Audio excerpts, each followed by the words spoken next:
Europe 1.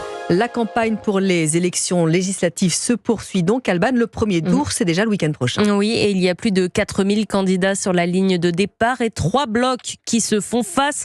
Le nouveau Front populaire, la majorité présidentielle et le Rassemblement national. Bonjour Geoffrey Branger. Bonjour Alban, bonjour à tous. On le sait, le niveau de participation sera l'une des clés de ce scrutin.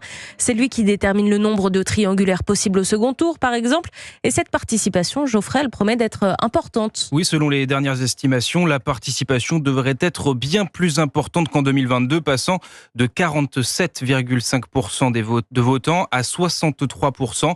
Les explications de Benjamin Morel, politologue. Ce sont des élections dans lesquelles l'enjeu est perceptible. L'électorat du Rassemblement national a l'impression qu'il va gagner, donc il se mobilise. L'électorat, notamment de la gauche, a la perception que le RN peut gagner, et donc il se mobilise également. Tout ça fait qu'on a beaucoup de participation.